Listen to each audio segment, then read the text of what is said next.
Assalamualaikum warahmatullahi wabarakatuh.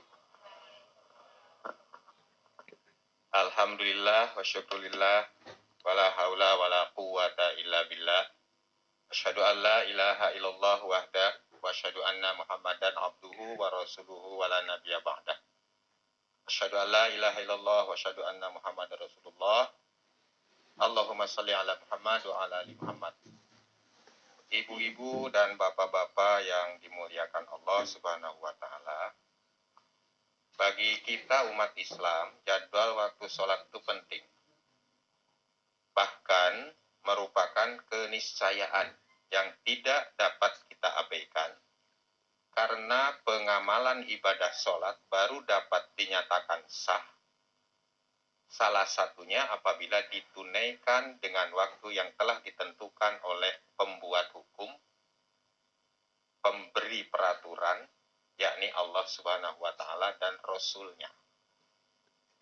Allah Subhanahu wa taala dan Rasul-Nya telah menetapkan waktu-waktu sholat tersebut dengan mengacu kepada fenomena matahari. Jadi ketentuan waktu itu diberikan bukan dalam bentuk satuan waktu seperti yang kita ketahui sekarang, jam, menit, dan detik. Tidak. Tetapi didasarkan pada fenomena matahari. Misalnya duhur ketika matahari tergelincir, asar ketika bayang-bayang matahari 1 kali panjang bendanya atau 2 kali panjang bendanya, maghrib ketika terbenam matahari, isya ketika sabak atau mega merah di ufuk barat hilang, subuh ketika terbit fajar, dan akhir waktu subuh ketika terbit matahari. Jadi itulah waktu-waktu yang diberikan oleh Allah dan Rasul-Nya yang menjadi syariat Islam ini. Nah, acuan waktu-waktu salat yang diberikan oleh Allah seperti itu, kalau kita mengamalkannya secara literal dari ayat Al-Quran dan hadis Rasulullah SAW, maka akan menemukan kesulitan. Akan menemukan kesulitan di lapangan ketika kita akan mengamalkannya. Kalau secara literal. Apa kesulitan yang kita hadapi? Misalnya pertanyaannya, kalau waktu duhur itu adalah ketika tergelincir matahari, maka setiap saat kita ingin mengetahui awal waktu sholat duhur, harus melihat tergelincir matahari. Kalau waktu subuh itu ketika terbit fajar, maka ketika kita akan menunaikan sholat subuh, kita harus melihat terbit fajar. Ini tentu menyulitkan bagi kita semua. Setiap hari itu padahal kita harus sholat setiap hari, dalam setiap hari 5 kali. Berarti 5 kali juga kita harus melihat fenomena matahari setiap hari. Bukan hanya sekedar kesulitan, tetapi juga bisa jadi sholat kita tidak tepat waktu, karena untuk mendeteksi yang paling mudah saja tergelincir matahari belum tentu kita bisa.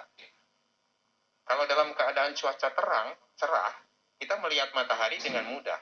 Tapi coba kalau mendung, apalagi hujan, apakah kita bisa melihat matahari? Apakah matahari kita lihat tergelincir atau tidak? Itu adalah suatu kesulitan tersendiri. Bisa menyebabkan sholat kita tidak tepat waktunya. Nah, begitu. Dan bukan saja sekedar kesulitan, tetapi ya tidak tepat itu. Tidak akurat kita menggunakan waktu sholat. Nah, atas dasar kesulitan seperti itu, atau karena kesulitan seperti itu, kalau mengamalkan tuntunan syariat secara literal, kemudian ilmu hisab, ilmu falak, berusaha untuk mengubahnya, yakni mengubah dari fenomena matahari menjadi jam, menit, dan detik waktu. Itu adalah sebuah kerja ilmu hisab atau ilmu falak yang kita kenal, yang Muhammadiyah dikenal sebagai para pendukung hisab. Itu salah satu fungsi dari ilmu hisab, ilmu falak. Salah satu produk dari ilmu hisab, ilmu falak adalah jadwal waktu sholat itu. Sehingga dengan adanya jadwal waktu sholat itu, kita tidak perlu lagi mengamati matahari sedemikian rupa setiap hari. Kita cukup saja melihat jadwal itu. Oh, ini asar jam berapa, maghrib jam berapa, subuh jam berapa. Dengan begitu menjadi mudah, dan dengan begitu juga menjadi tepat waktu kita untuk menunaikan sholat itu. Nah, itulah arti penting dari jadwal waktu sholat itu. Itulah fungsi dari jadwal waktu sholat itu. Jadi, jadwal waktu sholat itu dibuat sedemikian rupa agar kita mudah dalam menunaikan syariat, khususnya sholat, dan agar supaya menunaikan sholat itu tepat pada waktunya. Itu arti pentingnya jadwal waktu sholat bagi kita.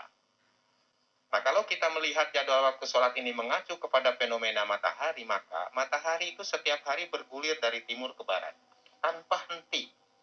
Setiap hari. Itu artinya posisi matahari pun setiap hari berbeda di satu tempat tertentu dengan tempat yang lainnya. Maka seperti kita lihat, matahari bergerak dari timur ke barat. Maka akibatnya apa? Jadwal waktu sholat pun yang sebelah timur akan lebih dulu dari yang sebelah barat. Surabaya misalnya lebih dulu daripada Yogyakarta. Yogyakarta lebih dulu daripada Bandung dan Jakarta waktu sholatnya. Nah, karena mengikuti pergerakan matahari dari timur ke barat. Misalnya untuk hari ini, kita ambil contoh duhur ya. Kita ambil contoh duhur. Saya punya catatan. Tanggal 20 Desember 2021 ini. Surabaya duhurnya jam 11 lebih 28 menit WIB. Yogyakarta jam 11 lebih 38 menit. Berarti beda 10 menit. Bandung jam 11 lebih 49. Beda 11 menit dengan Jogja. Dan Jakarta jam 11 lebih 52 menit. Berarti beda 14 menit dengan Yogyakarta. Terus begitu bergulir. Semua waktu sholat begitu. Jadi yang timur dulu, kemudian nanti yang sebelah baratnya mengikuti. Oleh karena itu maka, kalau kita membuat jadwal waktu sholat, itu sifatnya lokal. Maka seperti tadi disampaikan, jadwal waktu sholat abadi untuk daerah istimewa Yogyakarta dan sekitarnya. Tidak untuk seluruh dunia, bahkan tidak untuk Indonesia pun. Hanya untuk Yogyakarta saja. Karena itu tadi, itu pun Yogyakarta mencakup sekitar, kalau saya boleh sebutkan, sekitar 75 kilo ke barat dan 75 km ke timur. Wilayah yang bisa terjangkau dengan jadwal waktu sholat daerah istimewa Yogyakarta dan sekitarnya. Jadi sekitar radius ya, kalau dari sini ke Kulon Progo itu berapa kilo? Bukan 75 kilo. Ya, itu sampai paling batas Kulon Progo dengan Purworejo itu bisa terjangkau sampai situ. Karena kalau kita 1 menit itu sekitar 55 kilo, bukan 75, 55 kilo lah ya. Paling jauh itu kita jangkau. Tapi untungnya kita DIY ini ke baratnya hanya sekitar 30-an ya. Ke timur juga demikian, bahkan mungkin lebih pendek. Nah, maka tempat-tempat lain juga seharusnya dibuat sedemikian rupa. Itu satu hal. Lalu yang kedua, jadwal waktu sholat itu tidak sama antara sekarang dengan besok. Tidak sama. Hari ini dengan tanggal 21 besok beda. Dengan 22 besoknya beda. Itu setiap hari itu beda-beda, berubah-ubah. Kalau duhur mungkin relatif perubahannya kecil, tapi untuk sholat-sholat lainnya itu bisa 1 menit, 2 menit perubahannya setiap hari. Sehingga jadwal waktu sholat yang tepat itu seharusnya dibuat setiap hari. Tidak kemudian kadang-kadang kita kan untuk menghemat 5 hari sekali gitu ya. Nah, dalam jadwal itu. Kalau membuat jadwal yang 5 hari sekali atau 3 hari sekali itu gimana? Maka yang diambil yang paling belakangan. Karena kalau ngambil yang paling belakangan, yang duluan masuk kan sudah masuk ya. Nah, gitu. Terus kalau ini untuk seluruh wilayah Yogyakarta, yang ngambil mana? Yang diambil yang paling barat. Karena dengan yang paling barat, itu yang timur sudah masuk. Kecuali untuk syuruk, akhir waktu subuh. Itu yang diambil yang timur. Dan yang diambil yang paling duluan. Kalau yang paling akhir kan nanti yang sebelah timur itu sudah terbit mataharinya gitu ya. Nah, jadi bukan subuh lagi, tapi itu sudah masuk duha nanti. Nah, jadi begitulah awal waktu sholat. Nanti sekarang pertanyaannya, kalau tanggal 20 Desember sekarang, tahun 2021, sama nggak dengan 20 Desember tahun 2022 nanti? Jawabannya tidak sama. Walaupun tanggalnya sama, ketika tahun beda. Nah, tapi ada siklusnya, perbedaannya itu selama 4 tahun. Jadi kalau kita misalnya sekarang 20 Desember 2021, lalu nanti akan sama lagi insya Allah itu tanggal 20 Desember tahun 2025. Jadi 4 tahun. 4 tahun sekali. Nah, kalau begitu berarti setiap tahun kita harus bikin jadwal waktu sholat. Tidak bisa kita membuat jadwal abadi. Nah, tapi sekarang gimana persoalannya? Kok kita membuat jadwal waktu sholat abadi?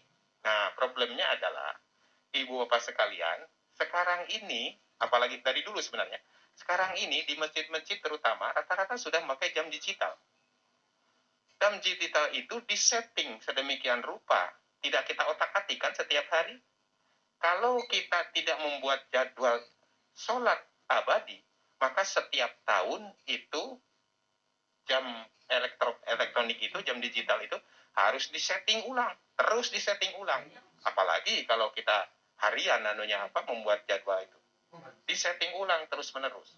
Nah, agar supaya menghindari seperti itu dan untuk memudahkan kita semua dalam pelaksanaan ibadah sholat, maka kita buatlah jadwal sholat abadi yang berlaku sepanjang masa. Kalau misalnya kita menggunakan jam digital, itu agar supaya lebih dulu rusak jam digitalnya daripada berubah waktu sholatnya. Nah gitu ya, jadi teknis mengenai pembuatan jadwal waktu sholat abadi, yaitu bisa dipelajari ya. Mungkin pada kesempatan lain kita harus mempelajari itu supaya tahu ya. Nah sekarang lagi yang kita hadapi persoalan, apakah Muhammadiyah tidak punya jadwal sholat abadi? Kok sekarang baru di-launching oleh SM ya, oleh Surah Muhammadiyah?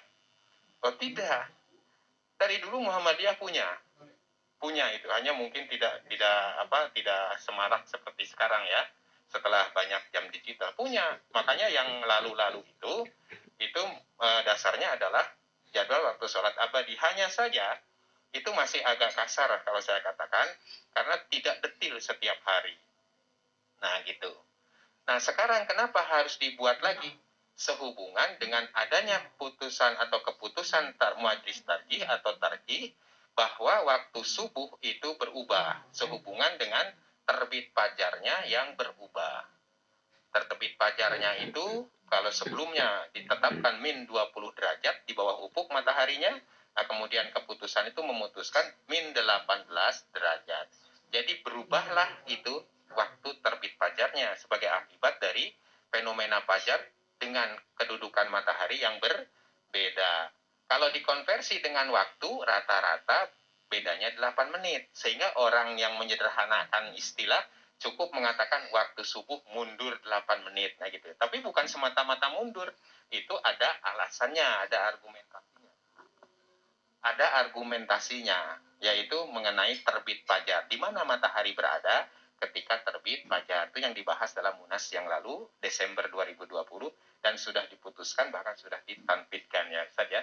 Sudah ditampilkan oleh pimpinan pusat Muhammadiyah. Nah ini pentingnya jadwal waktu sholat abadi bagi kita. Nah oleh karena itu di akhir ini saya ingin mengucapkan secara pribadi dan mungkin juga Bapak Ibu sekalian kami ajak untuk mengucapkan banyak terima kasih kepada Suara Muhammadiyah yang sudah menerbitkan jadwal waktu sholat abadi ini. Dan insya Allah kita bisa pedomani ini untuk kita semua dimanapun kita berada. Itu ya, hanya untuk saat ini yang diterbitkan baru untuk daerah istimewa Yogyakarta dan sekitarnya. Oleh karena itu, mari kita juga berdoa, mudah-mudahan Suara Muhammadiyah terus berkembang, pesat, makin maju, terutama mudah-mudahan dalam waktu yang tidak lama, jadwal waktu sholat abadi untuk luar daerah istimewa Yogyakarta bisa diterbitkan juga. Kurang-kurangnya untuk seluruh wilayah Indonesia ini nanti di-tackle oleh SM, oleh Suara Muhammadiyah dalam waktu yang tidak lama. Itu Provinsi DIY sempit. Pada saat provinsi itu ada 34 provinsi. Provinsi Jawa Barat, Jawa Tengah termasuk luas. Itu tidak bisa hanya satu jadwal. Harus dipecah-pecah. Nggak bisa itu. Paling tidak Jawa Barat itu harus 4. Jawa Tengah harus 4. 4 jadwal. Jadi nanti insya Allah mudah-mudahan Allah memudahkan pekerjaan kita, khususnya kerja Suara Muhammadiyah, dapat menyusun jadwal abadi, jadwal sholat abadi untuk seluruh wilayah Indonesia. Itu yang sempat saya sampaikan. Terima kasih atas perhatiannya.